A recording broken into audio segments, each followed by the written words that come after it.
අයබෝවන් සුබෝදෑසනක් ප්‍රාර්ථනා කරනවා සතියන්තයේ පුවත්පත් සමගින් අදත් අපි මුණ ගැහෙනවා සියත පත්තරේ සමගින් අදත් අපිට ලැබිලා තියෙනවා පත්තර කිහිපයක්ම එහි සිරස්තල වලට වැඩි අවධානයක් යොමු කරමින් ඒ වගේම ඔබට වටින විශේෂ ප්‍රවෘත්ති කිහිපයකට අවධානය යොමු කරන්න අපි අද දවසේ බලාපොරොත්තු වෙමින් තමයි මේ විදිහට ඔබ මුණ ගැහෙන්නේ සියත පත්තරේ සමගින් අද දවසේදී ලංකාදීප පුවත්පත දිවයින පුවත්පත ඒ වගේම දිනමින පුවත්පත ආදී පුවත්පත් ගණනාවක්ම ජාතික පුවත්පත් අපි සමග එකතු වෙලා තිබෙනවා මේ පුවත්පත් වල තිබෙන තොරතුරු බොහොමයක් ඔබට වටීවි වැදගත් වේවි. ඒ නිසා අපි යන්න සූදානම් වෙනවා මුලින්ම ලංකාදීප පුවත්පතට. ලංකාදීප පුවත්පතේ ප්‍රධාන සිරස්තලයේ ඡායාරූපයකුත් එක්ක පළ වෙලා තිබෙනවා. බොරැල්ල දේවස්ථාන බෝම්බ සැකකරුගෙන් පැය එකහමාරක රහස් ප්‍රකාශයක් කියන ප්‍රවෘත්තිය විශේෂයෙන්ම මේ පිළිබඳව විවිධ ආందోලනාත්මක කරුණු කාරණා රැසක් අපිට පසුගිය දවස්වල අහන්න දකින්න ලැබුණා. විශේෂයෙන්ම මේ සැකකරුවන් පිළිබඳව කරන පරීක්ෂණ ඒත් එක්කම පොලිසියේ හැසිරීම පිළිබඳව මේ ආදී කරුණු කාරණා බොහොමයක් විවිධ පුවත්පත්වල වාර්තා වුණා. ඒ වගේම විවිධ මාධ්‍ය හරහා ඔබට මේ පිළිබඳව තොරතුරු ලැබුණා. අද දවසේ පුවත්පත වාර්තා කරන විදිහට බොරැල්ල ආනන්ද රාජකරුණා මාවතේ පිට සියලු සාන්තුරුන්ගේ දේවස්ථානයේ තිබී හමු අත් බෝම්බේ සම්බන්ධයෙන් සැකපිට අත්අඩංගුවටගෙන රැඳවුම් නියෝග මත දාගෙන සිටින සැකකරුවෙකු බෝම්බ සිද්ධිය පිළිබඳව කොළඹ අතිරේක මහේස්ත්‍රාත් රජින්ද්‍රා ජයසූරිය මහත්මිය හමුවේ ඊයේ රහස් ප්‍රකාශයක් ලබා දුන්නා කියලා තමයි මේ ඡායාරූපයත් එක්කම දේවස්ථානයේ ඡායාරූපකුත් එක්කම අද දවසේ පුවත්පතේ වාර්තා කරලා තිබෙන්නේ. ඒ ප්‍රධාන සිරස්තලයෙන් පස්සේ ඒත් එක්කම තවත් ඡායාරූපයකුත් එක්ක ප්‍රවෘත්තියක් පළ වෙනවා ලංකාදීප පුවත්පතේම චම්පික නඩු විභාගයට අධිකරණ වෛද්‍ය වාර්තා උසාවිය පිළිගනී කියලා තමයි වාර්තා වෙන්නේ. මේ පිළිබඳව නම් පුවත්පත් සියල්ලකම වගේ අද දවසේ වාර්තා කරලා තියෙනවා. ලංකාදීප පුවත්පතේ විදිහට වාර්තා කරනකොට දිවයින පුවත්පතේ ඒ ප්‍රවෘත්ති වාර්තා කරනවා රාජගිරිය අනුතුර සිද්ධිය කියලා රතු අකුරෙන් සටහන් කරලා චම්පික එදා ලෙඩ වෙලා නැහැ කියලා ලොකු අකුරෙන් සටහන් කරලා තියෙනවා. චම්පික මහත්මයා සමග තවත් කීප දිනෙකම මේ ගමන් කරන ආකාරයත් දක්වන ඡායාරූපිකුත් එක්ක තමයි වෛද්‍ය වාර්තා අනුව හෙළිවන බව දේශ නියෝජ්‍ය සොලිසිටර් ජෙනරාල් දිලීප පීරිස් අධිකරණයට කියයි. චම්පිකේ දාලා ඉඩ වෙලා නැහැ කියන කාරණාව පිළිබඳව තමයි මේ වාර්තා කරන්නේ.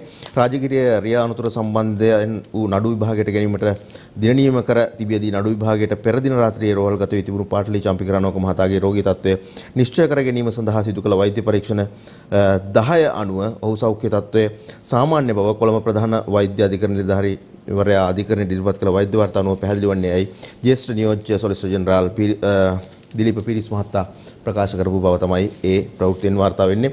අර මම සඳහන් කළා වගේම සියලුම පුවත්පත්වල පහේ අද දවසේ ඒ ප්‍රවෘත්ති වාර්තා කරනවා.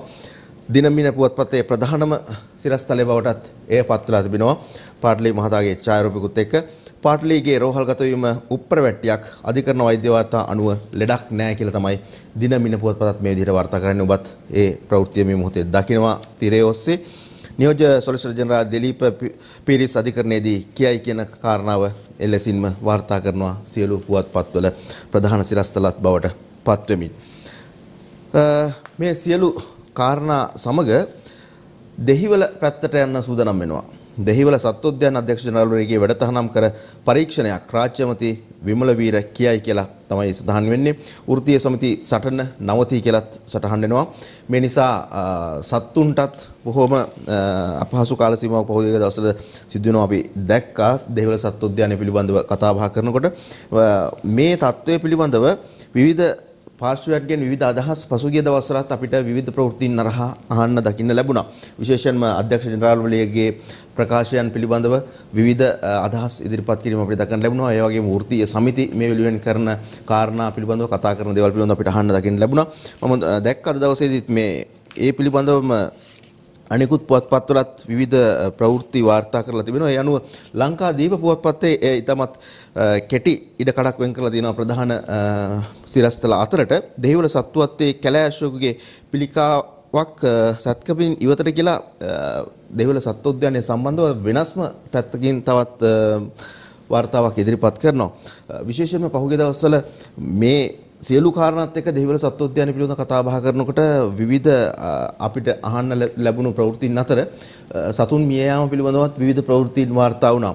ඒ අනුව සමහර පිරිසක් කියනවා සතුන් මිය යාමේ වැඩිවීමක් තිබෙනවා කියලා ඒක ටිකක් උලුප්පා දක්වන්න උත්සාහ කරනවා. ඒ අතරතුර තවත් නිලධාරීන් පිරිසක් ඒ පිළිබඳව අදහස් ප්‍රකාශ කරන්නේ සාමාන්‍යයෙන් වසරකට මිය යන සත්තු ප්‍රමාණයක් ඉන්නවා. ඒ වගේම අලුතෙන් බිහි වෙන සතුන් ප්‍රමාණයක් ඉන්නවා. ඒක අනුව බලපුවම මේකේ ලොකු වෙනසක් නැහැ කියන කාරණාව ඉදිරිපත් කරලා තිබෙනවා. මේ සියලු කාරණාත් එක්ක පහුගිය දවස් ටිකේම දෙහිවල සත්තු උද්‍යාන පිළිබඳව ටිකක් විවිධ කතන්දර අපිට අහන්න දකින්න ලැබුණා.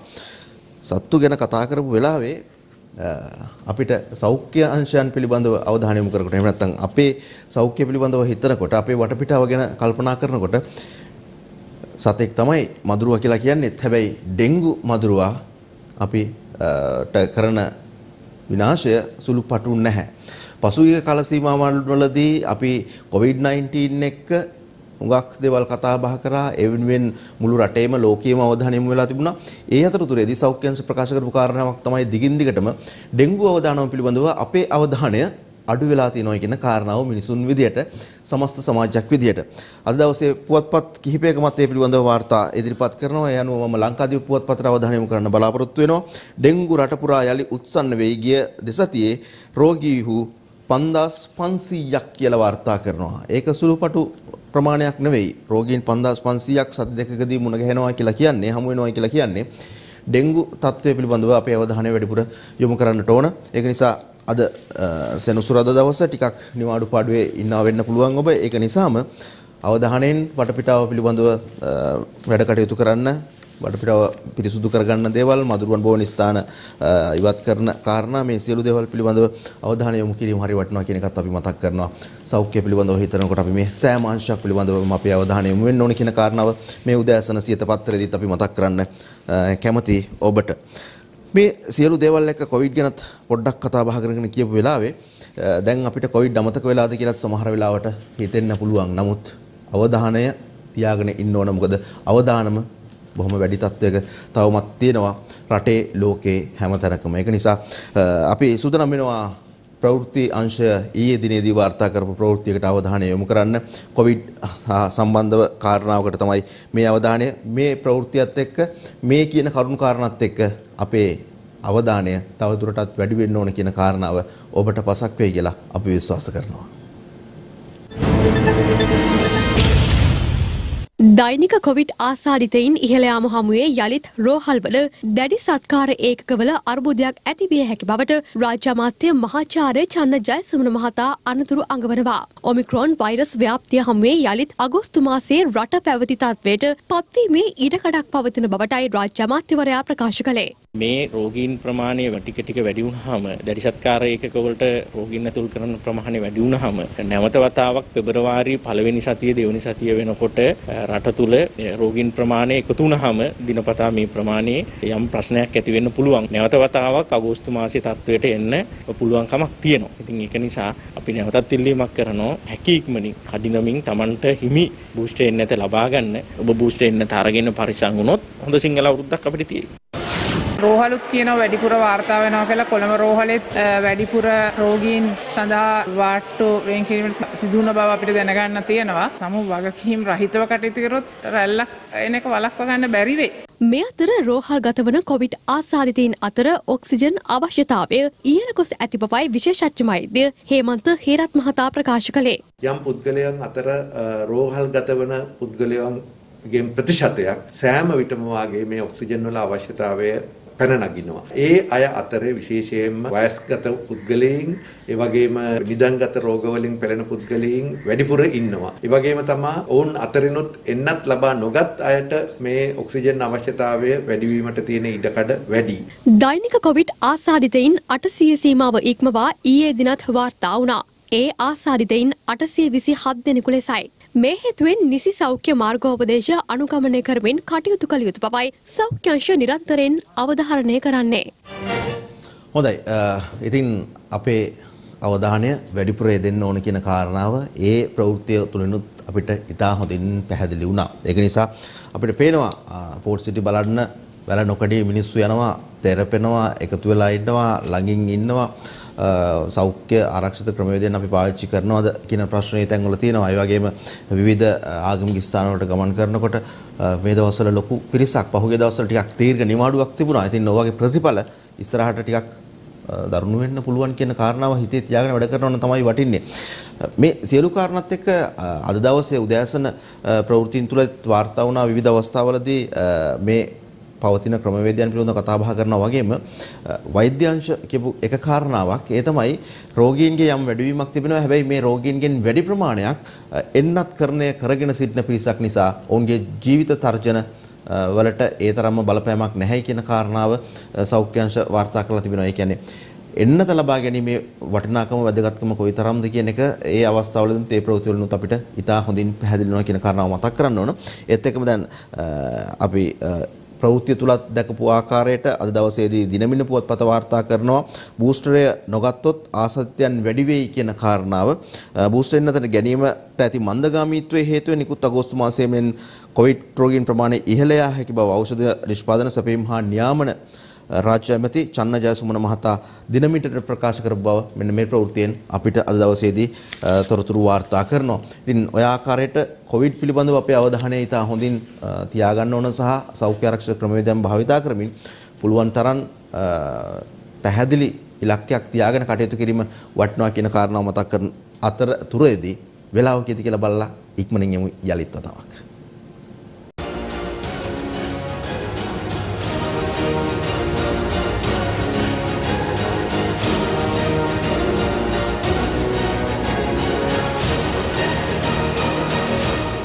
වසර කිහිපයක් දැන් අපි කතා බහ කරමින් ඉන්න කොවිඩ් ගැන අපි අද දවසේත් අවධානය යොමු කළේ එය අපි හැම මොහොතකම සිහි තබාගෙන කටයුතු කළ යුතු කාරණාවක් කියන බව ඔබට සිහිපත් කරන්න. ඒ සමගම යලිත් වතාවක් මම යන්න සූදානම් වෙනවා අපේ ප්‍රවෘත්ති අංශය ඉදිරිපත් කරන වාර්තාවකට. ආසාදිතයන් වැඩි පිරිසක් මේ වාර්තා වීම කියන කාරණා සියල්ලත් එක්කම දැනගත යුතුම එහෙම නැත්නම් අපි විමසා බැලිය යුතුම ප්‍රශ්න කිහිපයකට පිළිතුරු ලබා දෙනවා ආචාර්ය සංජය පෙරේරා ආචාර්යතුමන්. එතුමාගේ අදහස් දැක්වීමකට එහෙම නැත්නම් එතුමා මේ ප්‍රශ්න කිහිපයකට ලබා දුන්නු පිළිතුරු අපිට වටේ සමාජයක් විදිහට. ලෝක සෞඛ්‍ය සංවිධානය මගින් ඉතා වේගයෙන් ව්‍යාප්ත වන බවට හඳුනාගත් ඔමික්‍රෝන් වෛරස් ප්‍රභේදය ලෝකෙ පුරා මේ වන විට පැතිර ගොස් අවසන්. දකුණු අප්‍රිකාවෙන් මුල්වරට හඳුනාගත් මෙම වෛරස් ප්‍රභේදය හමුවේ මෙතෙක් ලොව ඇති එකම විසඳුම එන්නත්කරණය පමණයි. ඩෙල්ටා වෛරසයට වඩා වේගයෙන් ව්‍යාප්ත වන ප්‍රභේදයක් ලෙසයි ඔමික්‍රෝන් වෛරස් ප්‍රභේදය හඳුනාගෙන ඇත්තේ. ඊයේ දිනේ තුල පමණක් ලොව පුරා නව කොවිඩ් ආසාදිතයින්ගේ සංඛ්‍යාව ලක්ෂ 35 ඉක්මවා ගියා. ඔමික්‍රෝන්හි බරපතල තත්ත්වය ඉන් මැනවින් පෙනෙන්නට තිබෙනවා. මේ නිසාම ඔමික්‍රෝන් ප්‍රභේදය පිළිබඳව සියත ප්‍රවෘත්ති අප අද සොයා බැලීමක් සිදු කළා. මේ සියත අප සමග ඔමික්‍රෝන් පිළිබඳ සාකච්ඡා කළ ජෝන් හොප්කින්ස් විශ්වවිද්‍යාලයේ සම්පත්දායක ආචාර්ය සංජය පෙරේරා මහතා. මේ ඔමික්‍රෝන් කියන ප්‍රභේදයේ රෝග ලක්ෂණ කීපයක්ම තියෙනවා. අපි දැකලා තියෙනවා ගොඩක්ම ළමයිට උණ හැදෙන්න ඉඩ තියෙනවා. ඊට අධික 101 102 දක්වා උණ හැදීමේ ලක්ෂණ තියෙන්න පුළුවන්. වැඩිහිටිය අයගේ නාසය තදවීම, උගුර කැසීම, උගුරේ හිරවීම, ගඳ සහ සුවඳ කියන දෙක නැතිවීමේ ඉඩ ප්‍රස්තාව ගොඩක් තියෙනවා මේ ඔමික්‍රෝන් කියන රෝග ලක්ෂණවල. එක මිත්‍යා කතන්දර හින්දා හිතාගෙන ඉන්නවා මේ ඔමික්‍රෝන් කියන එක සාමාන්‍ය ටිකක් මේ බැරෑරුමට එන උණක් හෝ සම්ප්‍රතික්ෂාවක් කියලා තමයි ගොඩක් අය හිතාගෙන ඉන්නේ. මේක එසේ නෙවෙයි. මොකද මේ ඔමික්‍රෝන් කියන රෝගය වැළඳුනාම හුඳ වුණයින් පස්සෙත් මේ වෙද්දී අපිට දැන්ට ලෝකයේ තියෙන දත් වලින් පෙනීගෙන යනවා අර රස සහ ගඳ සුවඳ කියන එක දීර්ඝ කාලයක් නැතිවීමට ගොඩක් ඉදිරි ප්‍රස්තාව තියෙනවා. ඒ කියන්නේ ඒ එක්කම සමහර අයට සදාකාලිකවම සුවඳ දැනීම, ගඳ දැනීම සහ රස කියන එක සම්පූර්ණ නැති වී යාමේ ලොකු අවදානමක් තියෙනවා. ඒකින්ද මේක සාමාන්‍ය සම්ප්‍රතික්ෂාවක් හැටියට ගණන් ගන්න එපා. මේක ඊට වඩා බැරෑරුම් රෝගයක්.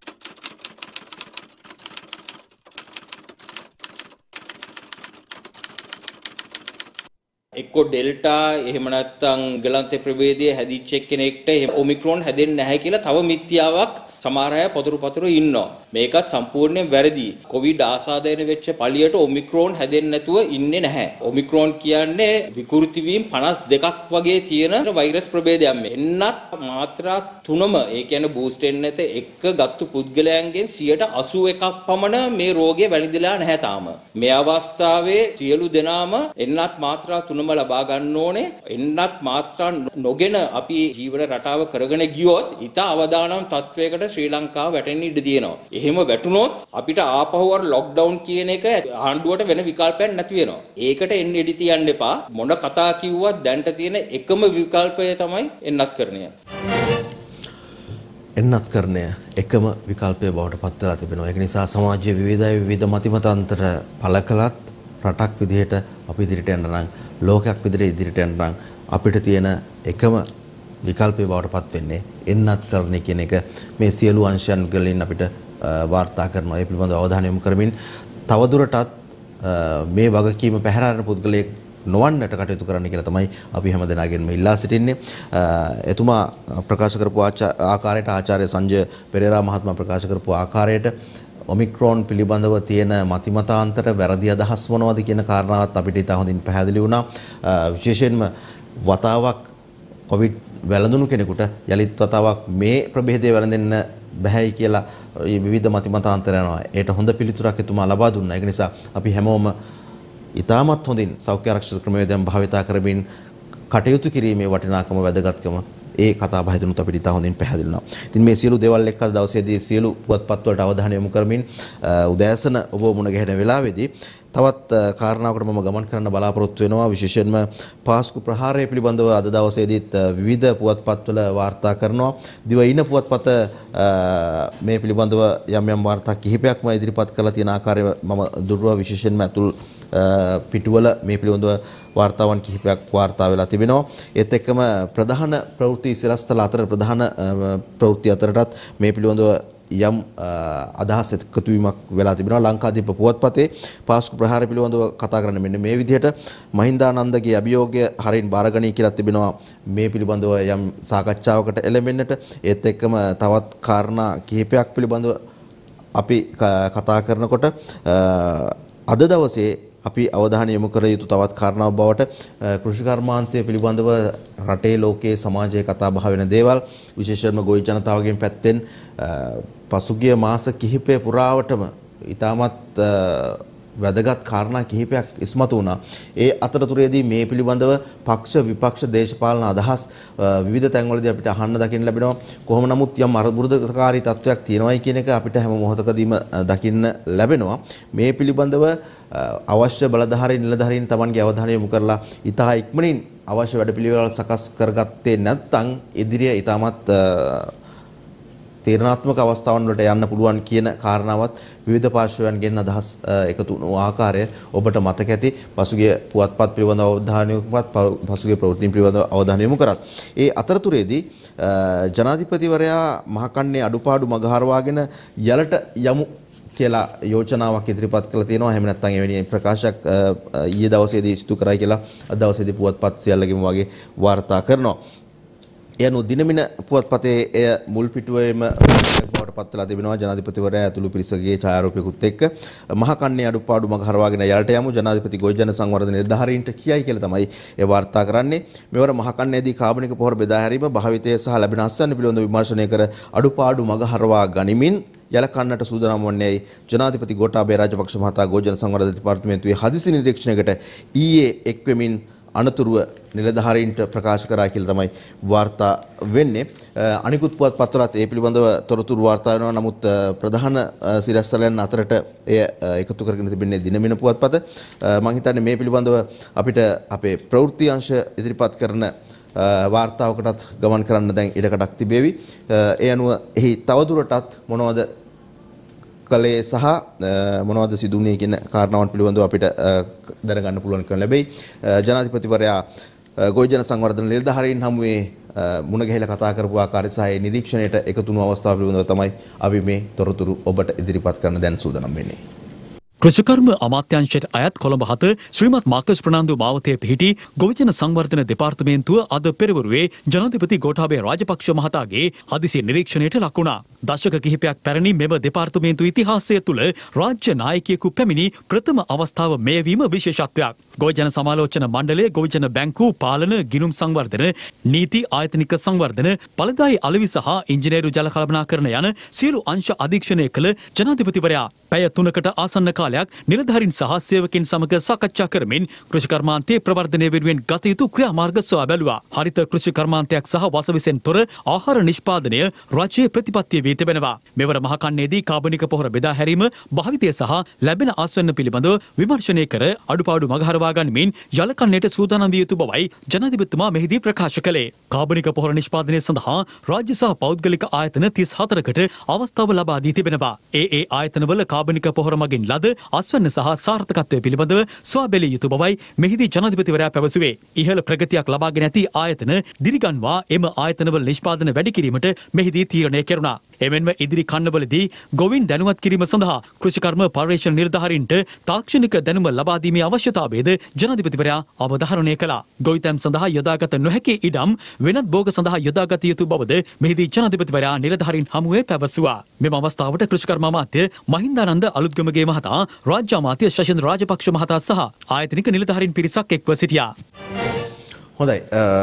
ඒ ප්‍රවෘත්තියත් එක්ක විශේෂයෙන්ම කෘෂිකර්මාන්තය පිළිබඳව මේ දවස්වල තිබෙන කතාබහ සියල්ලත් එක්ක අපි තවත් තැනකට යන්න සූදානම් වෙනවා. ලංකාදීප පුවත්පතේම ප්‍රධාන සිරස්තලයක් බවට පත් වෙලා තියෙනවා. කුරුණෑගල මෙදා වී අස්වැන්න 10% ඉඳලා 15 දක්වා ප්‍රමාණයක් අඩු වෙලා තිබෙනවා කියන කාරණාව. නමුත් ගොවීන්ට පාඩුවක් නැහැ. ඇමති මහින්දානන්ද මහත්මයා විදිහට ප්‍රකාශ කරනවා කියලා තමයි වාර්තා කරන්නේ. කුරුණෑගල මෙදා වී අස්වැන්න 10% සිට 15 අතර අඩු වෙලා ගොවියාට පාඩුවක් නැහැ. ඇමති මතය විශේෂඥයෝ පිළි නොගනිති කියලත් එය වාර්තා කරනවා. කුරුණෑගල දිස්ත්‍රික්කයේ වී අස්වැන්න මෙවර 10% 15 අතර ප්‍රමාණයක අඩු වේතයි කෘෂිකර්ම අමාත්‍ය මහින්දානන්ද අලුත්ගමගේ මහතා පැවසීය. අස්වැන්න අඩුවත් වී වල බොල් ගතිය අඩු වී බර වැඩි වී ඇති බවත්, වී වල මිල වැඩි වී ඇති නිසා ගොවියාට පාඩුවක් සිදු වී නැති බවත් අමාත්‍යවරයා සඳහන් කරා කියලා තමයි ඒ ප්‍රවෘත්තිය වාර්තා වෙන්නේ. ඉතින් ඒ බර අඩුවීම පිළිබඳව බර අඩු වැඩි කරලා අවධානය යොමු කරලා ඔබේ අදහස් ඔබ තීරණය කරගන්න කියලා තමයි අපිට කියන්න තියෙන්නේ. කොහොම නමුත් අද දවසේ මේ ප්‍රවෘත්තීන් අතර විවිධ ප්‍රවෘත්ති අතරට තවත් සුවිශේෂී කාරණාවකට යන්න සූදානම් වෙනවා. දිනමින පුවත්පත වාර්තා කරන 5000 නොලැබෙන ගුරුවරුන්ට 31ට පෙර ගෙවනවා අධ්‍යාපන ලේකම් කියයි කියලා වාර්තා කරනවා.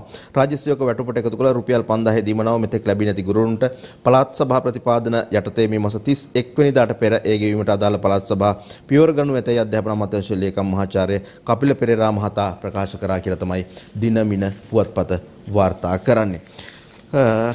ගුරුවරුන් පිළිබඳව කතා බහ කරනවා වගේම අද දවස් ඉතාමත් වැදගත් දවසක් බවට පත් වෙනවා. අපේ පුංචි දූලා පුතාලා ගැන කතා බහ කරනකොට පහවසර ශිෂ්‍යත්ව විභාගය අද දවසේ ආරම්භ වෙනවා. උදෑසන 9:30ට ඒ ආරම්භ කරන්න සූදානම්. ඉතින් හැම දිනකටම අපි ප්‍රාර්ථනා කරනවා සියත මාධ්‍යාලය විදිහටත් බොහොම හොඳින් නිදහස් මනසින් යුතුව විභාගයට මුහුණ දෙන්න. මේ එක විභාගයක් විතරයි ජීවිතේම නෙමෙයි විභාගයක් කියලා කියන්නේ. අද දවසේ අධ්‍යාපන ශාස්ත්‍රයට සම්බන්ධ බොහෝ දෙනෙකුගේ අදහස් ඊයේ දිනේදීත් අපි දැක්කා විවිධ මාධ්‍යයන් තුලින් වාර්තා කරනවා.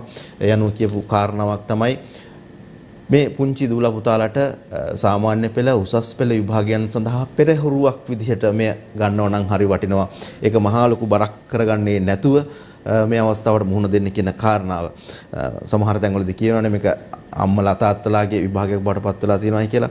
නමුත් දරුවන්ගේ ලෝකයේත් එක්ක ඔවුන්ට ළමා ලෝකේ ගත කරන්නත් ඉඩකඩක් ලබා දෙමින් ඔවුන් පිළිබඳව හිතනවා නම් තමයි වටින්නේ කියන කාරණාව අපි ඔබට සිහිපත් කරනවා සමාජයේ වැඩිහිටියන් වෙත විශේෂයෙන්ම. මොකද විභාගයක් කියලා කියන්නේ ජීවිතයක්ම නෙවෙයි කියන කාරණාව. ඒක නිසා අද දවසේදී විභාගයට මුහුණ දෙන සියලු දරුවන්ටත් අපේ සුබ පැතුම් එකතු කරමින් වෙලාවට විභාගයේ ශාලාවට ගිහිල්ලා බොහොම හොඳින් සැහැල්ලු මනසින් විභාගයට වාඩි වෙලා ඒ කටයුත්තට මුහුණ දෙන්න කියන කාරණාව අපි සිහිපත් කරනවා. මේ පිළිබඳව ඊයේ දවසේදී අපේ ප්‍රවෘත්ති විකාශය තුලින් ඉදිරිපත් කරපු වාර්තාවකට අපි ගමන් කරන්න සූදානම් වෙනවා. අද දවසේ පැවැත්වෙන ශිෂ්‍යත්ව විභාගය පිළිබඳව මේ ඊයේ ලැබූ සටහනක්. අසල් ජීවිතේ පළමු කඩයිම ඒ කියන්නේ පුංචි හපනුන්ගේ පහ ශිෂ්‍යත්ව විභාගය හෙට දින පැවැත්වීමට නියමිතයි. කොවිඩ් වසංගත තත්ත්වයේ හේතුවෙන් වෙනදාට අගෝස්තු මාසයේ තිබුණු විභාගය මාස 5කට පමණ පසුවයි පැවැත්වීමට තීරණය වුණේ.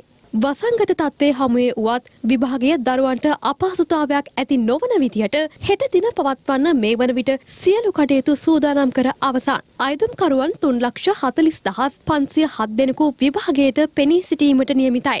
ඒ සිංහල මාධ්‍යයෙන් සිසු දරුවන් 2,55,062ක් හා දෙමළ මාධ්‍යයෙන් සිසු දරුවන් 85,445ක් ලෙසයි. හෙට දින විභාග මධ්‍යස්ථාන 2,943කදී පැවැත්වීමටයි කටයුතු සූදානම් කර තිබෙන්නේ.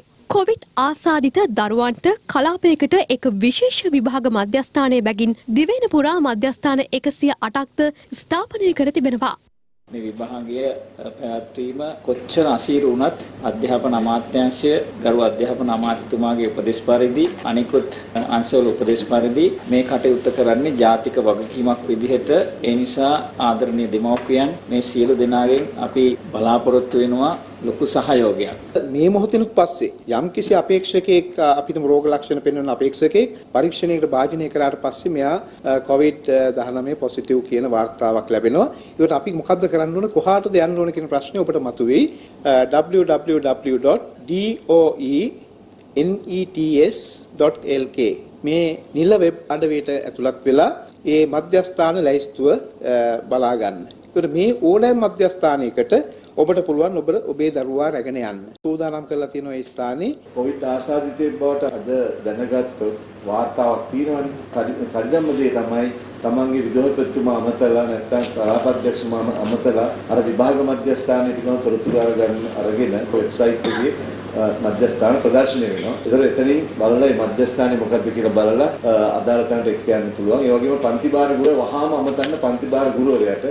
ඒතර මේ ගුරුතුමිය අදාළ තැන් හොයලා අදාළ කටයුතු සිදු කරා. සිසුන් 3,40,508ක් අද දවසේ ශිෂ්‍යත්ව ලියන්න සූදානම් වෙලා ඉන්නවා. ඒ වගේම නිරෝධානය වෙන සිසුන්ට වෙනම පන්ති කාමර වෙනුවෙන් කාමර සකස් කරලා තිබෙනවා කියන කාරණාවත් අපි ඔබට මතක් කරනවා. අද දවසේදී පුවත්පත්වලත් ඒ පිළිබඳව වාර්තා කරනවා. අද දවසේ පැවැත්වෙන ශිෂ්‍යත්ව විභාගය පිළිබඳව දිවයින පුවත්පතත් එය වාර්තා කරනවා. හොඳට විභාගය ලියන්න දුවේ පුතේ කියලා.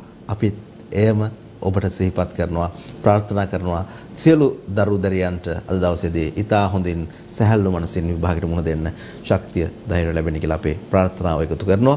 ඒ සමගම අපි තමත් කෙටි විරාමයක් සඳහා ප්‍රධාන පාලක මැදිරියට ඉතා ඉක්මනින් ගිහිල්ලා එන්න සූදානම්.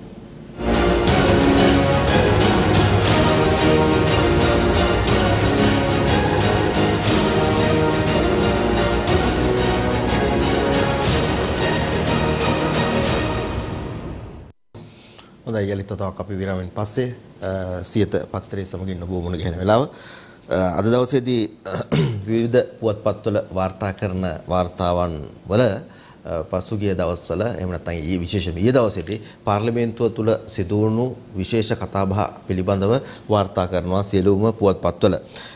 ඒ අනුව දින මින පොත්පතට මම මුලින්ම අවධානය යොමු කරොත් එහෙම ආණ්ඩුවේ ප්‍රතිපත්තිය ණයට කෑම සහ හොරා කෑමයි කියලා ප්‍රකාශයක් ඉදිරිපත් කරනවා. ආණ්ඩුවේ ප්‍රතිපත්තිය හොරා කෑම, ණයට කෑම සහ විකුණා කෑම බව ජාතික ජන බලවේගයේ ගම්පහ දිස්ත්‍රික් මන්ත්‍රී විජිත් හේරත් මහතා ඊයේ පාර්ලිමේන්තුවේදී ප්‍රකාශ කරා කියලා දින මින පුවත්පත වාර්තා කරනවා. ඒත් එක්කම අපි අවධානය යොමු කරොත් එහෙම දිව ඉන පුවත්පතට එහිත් ඊයේ දවසේදී පාර්ලිමේන්තුව තුළ සිදු වුණු කතාබහ පිළිබඳව විවිධ ප්‍රවෘත්තීන් කිහිපයක් ඉදිරිපත් කරනවා. විශේෂයෙන්ම මෙන්න මේ විදිහේ ප්‍රවෘත්තියක් ඉදිරිපත් කරනවා. ඔබතුමාලා රට කෑවා, පුළුවන් නම් ගොවීන් හමු වෙන්න. TNA මන්ත්‍රී චාල්ස් සිංහල බසින් මැතිසභේදී කියයි කියලා තමයි වාර්තා කරන්නේ. මේ ඔබ දකින සිරස්තලය. ඔබතුමාලා රට කෑවා, පුළුවන් නම් ඡන්දය දීපු ජනතාව ඉදිරියට යන්න, ජනාධිපතිතුමාට කියන්න ගොවීන් හමු වෙන්න කියලා. දෙමළ වගේම සිංහල ජනතාවටත් පාරට වැටිලා තමයි ඉන්නේ කියන එක දෙමළ ජාතික සන්ධානයේ වන්නේ දිස්ත්‍රික් මන්ත්‍රී චාල්ස් නිර්මල නාදන් මහත්මයා පාර්ලිමේන්තුවේදී කෑගසා සිංහල භාෂාවෙන් ඊයේ දිනේදී කියයි කියලා තමයි දිවයින පුවත්පත වාර්තා කරන්නේ. ඒත් එක්කම ලංකාදීප පුවත්පතත් එවැනිම ප්‍රවෘත්තීන් කිහිපයක් වාර්තා කරනවා. ප්‍රධාන සිරස්තල අතරට රාජාසන කතා විවාදය කියලා තවත් තේමාවකුත් එක්ක රනිල් මහතා සහ කිරියල්ල මහතාගේ ඡායාරූපකකුත් එක්ක ලංකාදීප පුවත්පත වාර්තා කරනවා. රනිල්ගෙන් නෝක්කාඩු කිරියල්ලගෙන් උත්තරයක් කියලා තමයි එහි ප්‍රවෘත්ති වාර්තා වෙන්නේ සිරස්තලයක් විදිහට. ඒත් එක්කම ලංකාදීප පුවත්පතේ ඉහළින්ම සඳහන්වනවා තවත් සිරස්තලයක්. කෝච්චි මගනවතා මිනිසුන් පාට දාන රටේ මොන ප්‍රජාතන්ත්‍රවාදයක්ද? ජනාධිපති ප්‍රජාතන්ත්‍රවාදී වැඩි කියලා තමයි ප්‍රකාශ කරන්නේ. ඒ ප්‍රකාශය ඉදිරිපත් කරන්නේ ඉඩම් අමාත්‍ය එස්.එම්. චන්ද්‍රසේන මහතා ඊයේ දිනේදී පාර්ලිමේන්තුවේදී එවැනි අදහස් වාර්තා වුණා. එහෙම නැත්නම් ඉදිරිපත් වුණා කියලා තමයි අද දවසේ මේ සියලු පුවත්පත්වල ප්‍රධාන සිරස්තල අතරට එකතු වෙච්ච ප්‍රවෘත්තීන් අතර අපිට දකින්න අවස්ථාව ලැබෙන්නේ. එhmenan මේ පිළිබඳව ඊයේ දවසේදී අපේ ප්‍රවෘත්ති අංශය සකස් කරපු විශේෂ වාර්තාවකට දැන් යන්න සූදානම් වෙනවා. මේ ඊයේ පාර්ලිමේන්තුවේ ඇහුණ කතා. වැඩියෙන්ම ණය අරන් තියෙන ගෝඨාභය රාජපක්ෂ මහත්තයාගේ කාලේ 2020 21 22 අවුරුදු 3ට ගන්න මුළු ණය ප්‍රමාණය ට්‍රිලියන 8යි. අද වෙනකොට බීලුන් ටික ඉන්දියාවෙන්, අලගෙඩිය ඉන්දියාවෙන්, පාකිස්තානෙන්. අද එළවලු කඩේට ගියාම ලංකාවේ වල නැහැ. බීට්‍රූට් අලෙත් දැන් ගෙන්නන්නේ පාකිස්තානෙන්. මියන්මාරෙන් ගේන, චීනෙන් ගේන හාල් කාබනික හාල්ද? කවුද කියන්නේ? කවුද දෙන්නේ සහතිකේ? ජනතාවට දැන් කියන්න වෙලා තියෙන්නේ බද්දුම්පියා, සීජිම්පියා කියලා.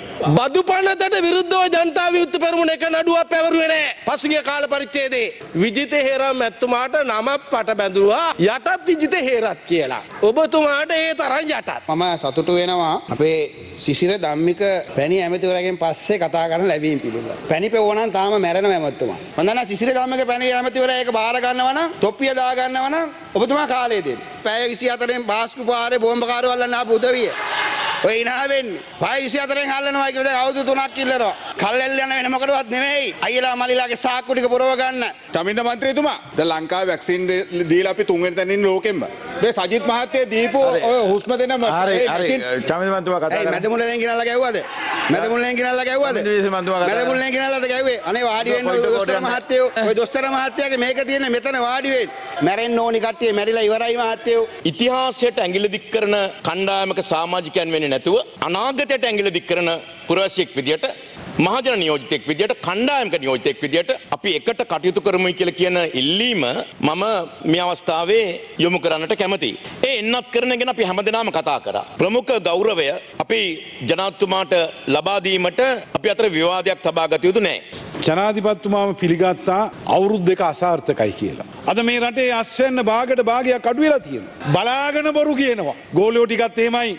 මහන ට්‍රිලියන 4ක් ණය අරන් එක ව්‍යාපෘතියක්වත් පටන් ගන්න නැහැ. ඔකුම ගණදෙනුව හෙට අනිදා වෙන්න යනවා. වරායක් කර 13ක් චීනෙට විකුණන්න යනවා. මේගොල්ලෝ ආවේ විකුණනේවත් යන්නවා කියලා. මම මෙතන ඉන්නවා. අපේ බලශක්තිය ඇමතුමා මං අහනවා. තමුන්නාන්සේ ලයිට් කපන්න ආපු ඇමතිවරයෙක් විදිහට අපි කිසි දවසක මෙලට ජනතාවගේ අවශ්‍යතාවයන් මගහැරියේ නැහැ. ආහාර සුරක්ෂිතතාවය කියන එක ප්‍රශ්නයක්. ඒක අපිට පමණක් නෙවෙයි. ඒක ගෝලීය ප්‍රශ්නයක්. විකුණන කතාවක් කිව්වා. හැබැයි කැබිනට් පත්‍රයේ දාපු කට්ටියම කියනවා දැන් ඒවා විකුණන්න ලෑස්ති වෙනවා කියලා. අපි පැහැදිලිව කියනවා අපි විදේශ ආයෝජන වලට මුල් තැන දෙනවා. අපේ ආර්ථිකයට අපේ රටට වාසිදායක ගිවිසුම් වලට පමණයි අපි අනුගත වෙන්නේ කියන එක වගකීමකින් යුතුව මේ උත්තරීතර සභාවට මතක් කරන්න ඕන. අත්‍යවශ්‍ය ආහාර ද්‍රව්‍ය ඉතා හිඟයක් තියෙනවා. ඒ වගේම දැන් වර්තමානයේ බෙහෙත් හිඟයකුත් තියෙනවා. මේ අත්‍යවශ්‍ය ආහාර ද්‍රව්‍ය සහ බෙහෙත් හිඟයට ප්‍රතිකර්මයක් මොකද්ද කොහොමද කරන්නේ කියලා මේ ප්‍රතිපත්ති ප්‍රකාශ වල කිසිම සඳහනක් නැහැ. දැන් මේ වන විට විදුලිය විසන්ධි වීම විශාල වශයෙන් වෙනවා. අද වෙන විට බලශක්තිය ඇමතිවරයා කියනවා මාර්තු මාසයේ වෙන විට ලංකාවට ඩොලර් ණයක් ලැබුණ නැත්නම් පැය 4ක පමණ විදුලි විසන්ධි කර්මයක් වෙන්න වෙනවා කියලා. ඒතකොට අපේ රටට සිද්ධ වෙලා තියෙනවා විදේශයෙන් ඩොලර් ලැබෙනකම් බලාගෙන ඉඳලා අපේ රටේ මේ විදුලිය ලබා දෙන්න පැය 24. ඒ සඳහා කිසිම වැඩ පිළිලක් වෙලා නැහැ. මට මතක් වෙනවා අසූචි නැව පෝර පිළිබඳව බිලියන 6.5ක් අපි මුදල් කන්දරාවක් ඒ සමාගමට ගෙවලා තියෙනවා. ජනතාවගේ සල්ලි. ඇයි මෙහෙම දෙයක් වුනේ? මේ සල්ලි වලට කවුද උත්තර දෙන්නේ? ඔය බිලියන 6 තිබුණා නම් අවුරුද්දකට අවශ්‍ය පෝර ප්‍රමාණය සම්පූර්ණයෙන්ම දෙන්න පුළුවන් කමක් තිබුණා ජනතාවට. ගෝඨාභය ජනාධිපතිතුමාගේ අවුරුදු දෙකේ මැරෙට මහා විනාශයක් වුණා කියලා කවුරුහරි පෙන්වන්න හදනවා නම් අපි ගරු මන්ත්‍රීවරුනි අපි බොහොම ගෞරවයෙන් ඉල්ලනවා මේ ගන්න තීන්දුව తీරන තව අවුරුදු දෙක තුනකට ඔබතුමාලා වග කියන්න ඕනේ. හෘද සාක්ෂියට එකගව මේ සභාවේදී කතා කරන්න වැඩපිළිවෙල සාර්ථක කරගන්න විපක්ෂයේ හැටියට මෙහෙ ඉඳලා එක කතන්දර කියලා පාර්ලිමේන්තුවේ රට හදන හැටි කියලා තව රටකට ගිහිල්ලා ඩයස්පෝරාව ශක්තිමත් කරලා රට විනාශ කරන්න නැතුව එකට එකතු වෙලා කටයුතු කරමු කියලා. මේ අතිගරු ජනාධිපතිතුමාට මේ නැති වෙච්ච අවුරුදු දෙක මේ පාර්ලිමේන්තුවට මං යෝජනාවක් ගේන්න කැමතියි. නැවත ගෙනල්ලා 3-2 බලයක් අරගෙන එතුමාට නැවතත් මේ අවුරුදු දෙක ලබා දෙන්න ඕනේ. සහ අපේ මේ පාර්ලිමේන්තුවත් අවුරුදු දෙකකින් දීර්ඝ කරන්න ඕනේ කියලා මම යෝජනා කරනවා මේ පාර්ලිමේන්තුව තුල. මොකද මේ නැති වෙච්ච අවුරුදු දෙක අපිට තිබුණා නම් අපිට පිළිවන්කම තිබුණා ඉතුරු අධිවේගී මාර්ග ටිකත් මේ රටේ හදලා විවෘත කරලා දාන්න. අපි ඉන්නකන් ජනාධිපතිතුමාට ෆේල් වෙන්න අපි ඉඩ දෙන්නේ නැහැ. අමතකුණ අදත් වෙද්ද දාගන්න ඕනේ. අමතකුණ අදත් රංජන් රාමනායකගේ වෙනුවෙන් දාගන්න මම මතක් කරලා දාගත්තේ. හැබැයි ඩයනා කුමරියෙත් ඉන්නවා 60 වැත්ත ඩයනාක්වත් ඉන්නවා. ඉතින් ඔහම කෑ ගහන්න ගියාම කොයි ඩයනාද කියලා තේරෙන්න වෙනවා. විපක්ෂයක් හැටියට ඔබතුමාලා කියන සාධනීය කරුණුත් එක්ක එකතු වෙන්න කැමතියි. මම තව සාධනීය කරුණුකට ඔබතුමාලාට ආරාධනා කරනවා. ඒ තමයි රංජන් රාමනායකව නිදහස් කරන්න. මේ පාර්ලිමේන්තුවේ පක්ෂ වේදකින් තොරව ජනාධිපතිතුමාගේ නිදහස් දිනේට එතුමාට නිදහස් වෙන්න කියලා පුළුවන් නම් ඔය කියන අවංක මහත්තුරු මේ ලියුමට අත්සන් කරන්න. මම මේක නාමල් රාජපක්ෂ මහත්මයාට බාර දෙනවා. මම ඒකත් එක කියනවා මම කියලා දෙන රංජනවත් මම එළියට යනවා කියලා. ඔබතුමාට ප්‍රශ්න දෙකම විසඳෙනවා. මගේ වාතෙත් නැති වෙනවා. පාස්කු ප්‍රහාරයෙන් නම් බලයට ආවේ. පාස්කු ප්‍රහාරේ අවුරුදු දෙකක් ගිහිල්ලා තාම හොයාගන්න බැරි නම් ෆේල් නෙමෙයිද? මම වර්ධිකාරක නම් මාව දාපන් හිරේ. මගේ තාත්තට මේ බෝම්බ එක ආදින නම් දාපන් හිරේ අපිව. මොන මගුලක්ද මේ කියන්නේ? මේක මැතිවරණ ඉලක්ක වෙච්ච ප්‍රහාරයක් කියලා කාඩිනල් තුමා කියනවා. දැන් වට කරලා කාඩිනල් තුමාටත් ගහනවා. මේ පාස්කු ප්‍රහාරය පිළිබඳව ඔබතුමා දිගින් දිගටම කතා කරන නිසා අපි කැමති ආණ්ඩුව වෙනුවෙන් ඔබතුමාත් එක්ක ඔය සියලු තොරතුරු අරගෙන ප්‍රසිද්ධ විවාදයකට ඔබතුමාලට එන්න පුළුවන් නම් ඔබතුමාලගේ සාක්ෂි ටික අරගෙන අපි අරගෙන එන්නම් හරි තොරතුරු ටික. ඔබතුමා ප්‍රසිද්ධ විවාදයකට අපි ආරාධනා කරනවා ඔබතුමාට එන්න කියලා. දැන් එක්කෙනෙක්වත් කියන්නේ මහා මොලකරුවා හොයන්න කියලා බෝම්බේ. නේද? කවුරුත් කියන්නේ නැහැ. මහා කොලකරුවා හොයන්න ඕනේ. කවුද මේ බෝම්බ තිබ්බේ? කවුද මේවල ඉන්නේ? තමන්ගේ තාත්තා පාව දෙන පුතෙක් අපි දකින මේ දවස්වල Facebook එකේ හින්දා ගරු සභාපතිතුමනි අපි නිවැරදිව කියනවා ජනාධිපතිතුමා ගැන මෙතන කතා කරන්න යන්න එපා. ඒක වැරදි. ගරු සජිත් ප්‍රේමදාස මහත්මයාගේ නායකත්වයෙන් බිහි කරන අනාගත රජයක් තුල අනිවාර්යයෙන්ම මේ රජය හංගන් ඉන්න වෙලුම් 22 පාර්ලිමේන්තුවට ඉදිරිපත් කරනවා කියන එක අපි මේ අවස්ථාවේදී මතක් කර දෙනවා. ඒ කතා අතරතුර මම මේ පත්තරේ ටිකක් බලාගෙන හිටියේ. ඊයේ දවසේ පාර්ලිමේන්තුවට කොරියානු කතානායක තුමාගේ පැමිණීමක් සිද්ධ වුණා. කොරියානු කතානායක නෙලාවේ සභාවක හිස්ව තිබීම මැති සභාවට නිග්‍රහයක් කියලා හිටපු අගමැති රනිල් වික්‍රමසිංහ මහත්මයා ප්‍රකාශ කරලා තියෙනවා. එයා අද දවසේ පුවත්පත්වල වාර්තා කරලා තියෙනවා. ඒත් එක්කම කොරියානු කතානායකට පාර්ලිමේන්තුවේදී හරසර කියලත් ලංකාදීප පුවත්පත දවසේදී වාර්තා කරනවා. සිව් දින නිල සංචාරයක් සඳහා මෙරට පැමිණි දකුණු කොරියානු පාර්ලිමේන්තු ජාතික සභාවේ කතානායක පාක් බියොන්ඩ් සිං මහතා පාර්ලිමේන්තු අමුත්තන්ගේ ගැලරියට පැමිණ එහි කටයුතු ඊයේ පෙරවරුවේදී නිරීක්ෂණය කරයි කියන කාරණාව පුවත්පත් කිහිපයකම දවසේදී වාර්තා කරලා තියෙනවා. පාර්ලිමේන්තුවෙන් ඔහොම කතා ඇහෙනකොට මිනිස්සු තුල ජනතාව තුල විවිධ කතා බහ ඇති වෙනවා. විශේෂයෙන්ම අද දවසේ පුවත්පත්වලත් ඒ පැවතුණු කතාවන් පිළිබඳව කොටස් උපුටා දක්වමින් විවිධ සිරස්තලත් එක්ක එකතු කරලා තිබෙනවා විවිධ කතාබහ. කොවිඩ් නිසා ජනපතිට නැති වූ වසර දෙකේ කාලය 3න් 2ක් ලබා දිය යුතුයි ඩයනා මෙත්සපේදී කියයි කියලා ඔබ අර දැකපු ප්‍රවෘත්තිය අද දවසේ පුවත්පත්වල වාර්තා කරලා තිබෙනවා. ඒත් එක්කම කුඩා බලාගාර මගින් ජාතික විදුලි පද්ධතියට මෙගාවෝල්ට් 440ක් රාජ්‍ය මන්ත්‍රී දුමින්ද ඊයේ දවසේදී ප්‍රකාශ කරලා තිබෙනවා. ඒ පිළිබඳව වාර්තා කරනවා. ඒත් එක්කම තවත් කාරණාවක් මේ විදුලි බලය පිළිබඳව කතා බහ කරනකොට මේ දවස්වල අපිට විවිධ ප්‍රවෘත්ති අහන්න ලැබෙනවා. ඒත් එක්කම කරන්ට් එක කැපෙන වෙලාවල් ගැන සඳහන් කරනවා. ඉදිරියේදී කරන්ට් තියෙන වෙලාවල් අපිට ප්‍රකාශ කරයි කියලාත් සමහරු යම් යම් ප්‍රකාශ ඉදිරිපත් කරනවා. කොහොම නමුත් සපුගස් කන්දේ දැල්ල නිවන්න එපා සේවකයෝ පිරිපහදු අසල උද්ඝෝෂණයක කියලා ඡායාරූපයකුත් එක්කම ලංකාදීප පුවත්පතේ අද දවසේ වාර්තා කරලා තිබෙනවා. තවත් හුඟක් ප්‍රවෘත්තීන් තිබුණත් සිරස්තලයන් තිබුණත් අපිට තිබෙන කාලය දැන් හරස් වේගෙන යන්නේ. ඒක නිසා අපිට අද සමුගන්න වෙලාව කෙමෙන් ලඟ වෙනවා. සමුගන්න සූදානම් වෙන වෙලාවේදී අද දවසේ පුවත්පත් කිහිපයක කාටූන් කිහිපයකට අවධානය යොමු කරමින්ම සමු ගැනීම සටහන් කරන්න තමයි අපේ බලාපොරොත්තුව. අද දවසේදී අපිට අර ප්‍රවෘත්ති ප්‍රකාශන තුලින් ඉදිරිපත් කරන කාරණාත් එක්කත් මේ අපිට අහන්න දකින්න ලැබුණනේ පොහොර නැව පිළිබඳව අංජනගේ කාටූන් දිනමින පුවත්පත වාර්තා කරනවා මෙන්න මේ විදිහට කාටුන් එකකින් චීන පොහොර නැව ආයෙත් එනවා කියලා මහින්දානන්ද කියනවා. එතකොට ආයෙත් ගෙවන්න වෙයිද? බිලියන 6ක් ඉතින් අපි ගෙව්වනේ. නැවක් දකින්නෙත් නැතුව පොහොර දකින්නෙත් නැතුව ආයෙත් ගෙවන්න වෙයිද කියලා තමයි අහන්නේ. ඒත් එක්කම දිවයින පුවත්පතේ ජයන්ත වික්‍රමසිංහගේ ෆේක් බුක් කාටුනට අපි අවධානය යොමු කරන සුදනම් වෙනවා.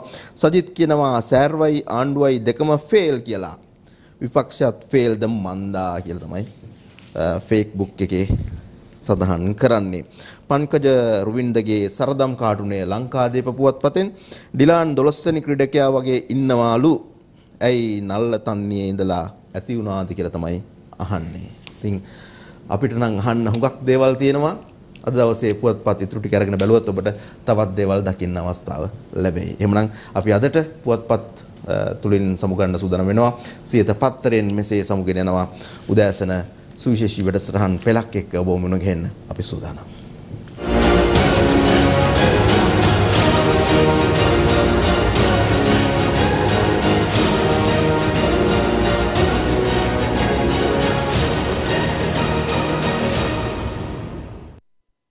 දිනපතා අලුත් වීඩියෝ සහ ප්‍රවෘත්ති නැරඹීමට ඉහත බටන් එක ක්ලික් කර සියත TV සබ්ස්ක්‍රයිබ් කරන්න.